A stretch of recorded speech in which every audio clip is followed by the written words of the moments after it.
Hello everyone, मैं उम्मीद करता हूँ आप सब लोग ठीक हैं। आज प्रैक्टिस टेस्ट नंबर 3 की हम उर्दू ट्रांसलेशन करें, लेकिन उसे करने से पहले आपको एक छोटी सी एडवाइस भी है कि जब आप टेस्ट के लिए, फॉर एग्जांपल आप कल टेस्ट के लिए जा रहे हैं और आज जो है एक दिन रह गया है, तो आज के दिन कोशिश करें शाम को आप किसी किस्म की भी तैयारी वगैरह करना छोड़ दें। ठीक है, रिलैक्स करें, नींद अपनी ज़रूर पूरी करें, और जब दूसरे दिन आप टेस्ट के लिए तैयार हों तो टेस्ट के लिए तकरीबन आधा घंटा पहले कोशिश करें कि अपने टेस्ट सेंटर पे पहुंच जाएं और टेस्ट सेंटर देख लें एक दो दिन या हफ्ते पहले जाके कि आपका टेस्ट सेंटर है कहाँ पर। सही है, तो इस तरह ये कि जिस दिन आपका टेस्ट होगा उस दिन आपको कोई कंफ्यूजन नहीं होगी और आपका ये स्ट्रेस खत्म हो जाएगा। ठीक है, so let's concentrate. Practice test number 3 Urdu translation. Question number 1, which of the following statement is correct? नीचे देखिए कौन सा बयान ठीक है। A, the Wimbledon championship is an athletics tournament, के विंबलडन चैंपियनशिप जो है वो एथलेटिक टूर्नामेंट है। या B, the Wimbledon championship is a tennis tournament, या विंबलडन चैंपियनशिप जो है वो एक टेनिस का टूर्नामेंट है। तो इसका सही जवाब है B, the Wimbledon championship is a tennis tournament. Question number 2, the last successful foreign invasion of England was by which of the following? कि लास्ट जो कामयाब बैरूनी हमला था इंग्लैंड के ऊपर वो किसने किया था? A, the Romans led by Julius Caesar, कि रोमन्स ने किया था जूलियस सीजर की सरबराही में। या B, the Romans led by emperor Claudius, कि रोमन्स ने किया था एम्परर क्लाउडियस की सरबराही में। या सी, वाइकिंग्स ने किया था। सी, या D, the Normans led bye Williams, या नॉर्मन्स ने किया था बादशाह विलियम की सरबराही में। तो इसका जो सही जवाब है आप सबको पता है, ये बहुत मरतबा सवाल आया है, क्वेश्चन नंबर 2 का डी है, the Normans led by William. Question number 3, is the statement below true और फॉल्स? नीचे देखिए स्टेटमेंट सही है या गलत।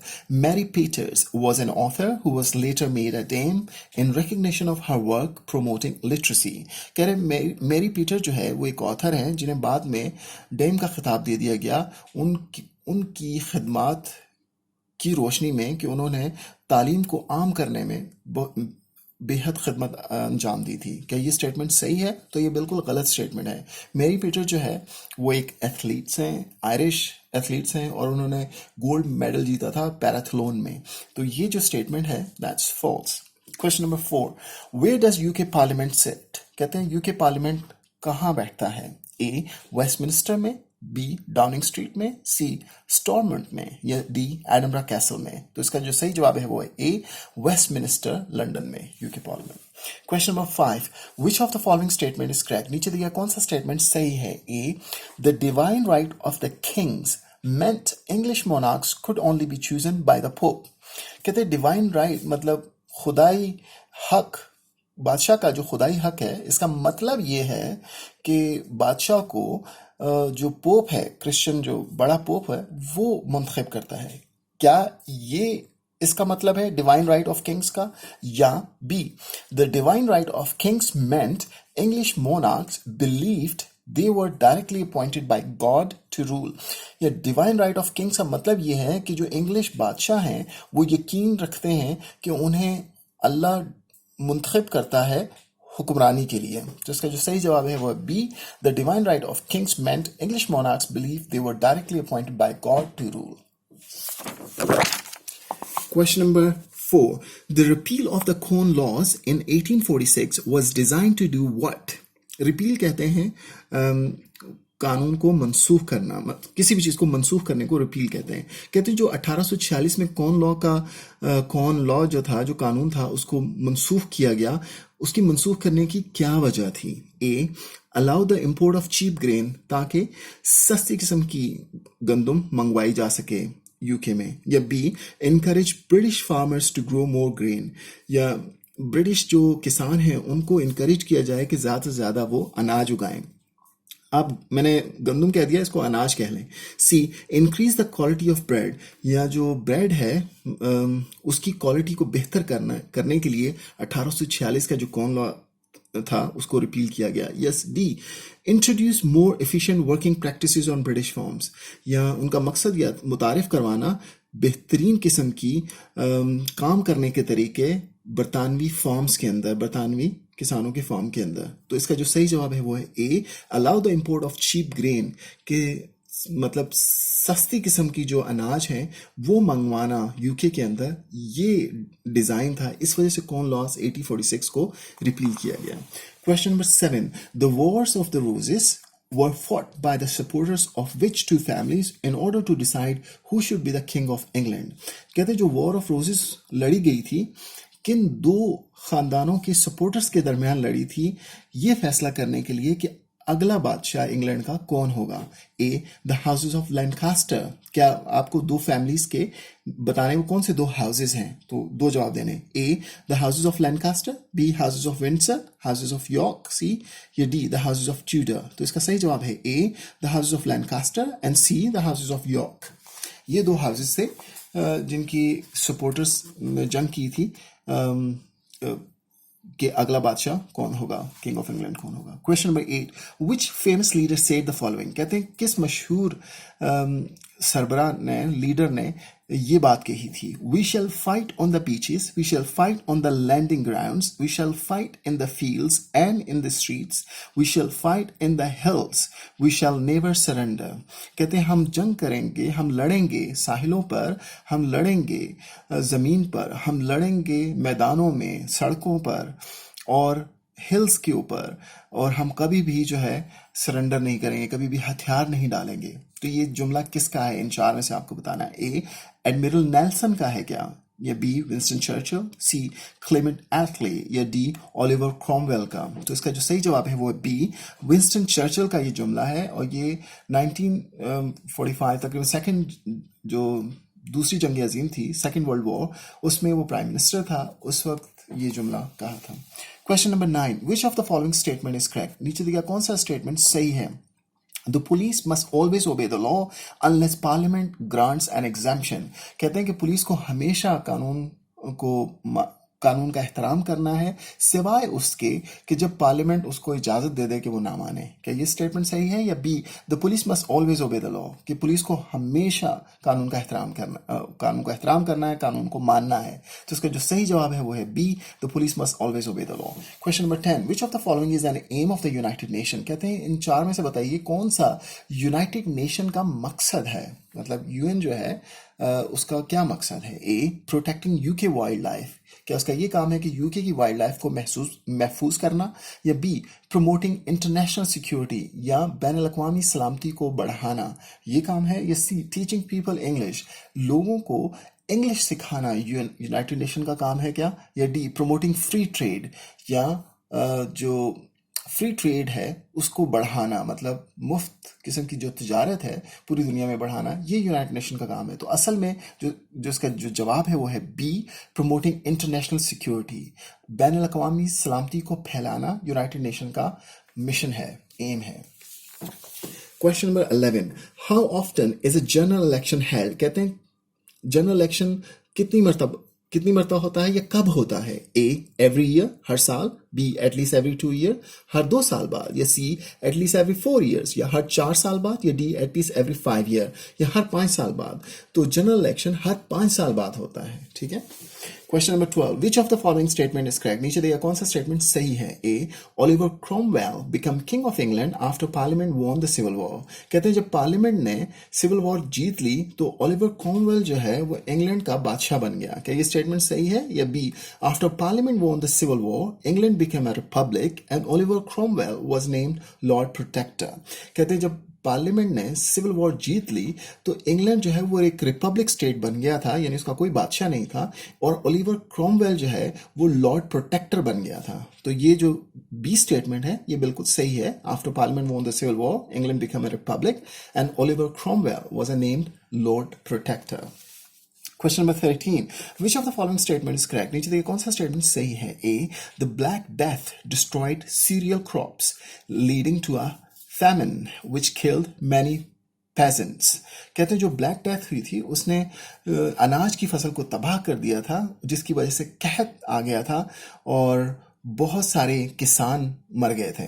क्या ये स्टेटमेंट सही है? या B, after the black death there were labour shortages and peasants began to demand higher wages। कहते हैं जो ब्लैक डेथ आई थी तो जितने भी मजदूर तबका था, मतलब मजदूरों की तादाद कम हो गई थी और किसानों ने ज्यादा वेजेस ज़्यादा वेजेस बढ़ाने की डिमांड की थी।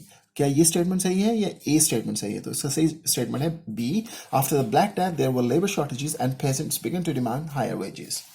Question number 14, what is the capital city of Northern Ireland? Northern Ireland का कैपिटल सिटी कौन सा है? A Belfast, B Dublin, C the Pale, C और डी एडनबरा। तो इसका सही जवाब है A, Belfast is the capital city of Northern Ireland. Question number 15, what is the new Year's Eve called in Scotland? कहते हैं नए साल आने से पहले की जो शाम होती है उसको स्कॉटलैंड में क्या कहते हैं? ए बॉक्सिंग डे, बी हॉकमनी, सी ओल्ड लैंग सेन या डी सेंट एंड्रयूज डे। तो इसका सही जवाब है बी, हॉकमनी कहते हैं न्यू ईयर की ईव को स्कॉटलैंड के अंदर। क्वेश्चन नंबर 16, हु और व्हाट वर द क्लान्स? कौन और क्या थे क्लान्स? ए इंग्लिश लॉर्ड्स, वो अंग्रेज नवाब, बी वेल्श लैंड ओनर्स या वो वेल्श जमींदार, या C prominent families in Scotland and Ireland, या बड़ी अहम फैमिलीज थी, यूँ कहें कि घर थे स्कॉटलैंड एंड आयरलैंड के, या D prominent families in England and Wales, या अहम फैमिलीज थी इंग्लैंड और वेल्स की। तो इसका सही जवाब है सी, वो prominent families in Scotland and Ireland are called clans. Question number 17. Who defeated James II at the Battle of the Bonny in 1690? कहते हैं 1690 में जो जंग हुई थी बॉयनी के अंदर, उसमें जेम्स टू को किस बादशाह ने हराया था? A William three, B William the Conqueror, C Elizabeth one, या डी विंस्टन चर्चिल। तो इसका सही जवाब है ए, विलियम थ्री ने हराया था जेम्स टू को बैटल ऑफ बॉयनी में 1690 में। Question number 18, what significant problem arose for Britain from trading and settlements overseas in the 19th centuries? कहते हैं 19वीं सदी में ब्रिटेन, आपको पता है एम्पायर थी 19वीं सदी में, वो कहते हैं 19वीं सदी में जो ब्रिटिश सेटलमेंट्स थी बैरून मुल्कों में, और वो जो ट्रेड करते थे, मतलब तिजारत करते थे, उस वक्त उनको कौन सी बहुत बड़ी प्रॉब्लम आई थी बरतानिया को? अब ये चार में से आपको बताना कौन सी प्रॉब्लम आई थी। ए conflict with other countries particularly France, कहते हैं बाकी मुल्कों से उनके जो है झगड़े हो गए थे, खास तौर पे फ्रांस के साथ।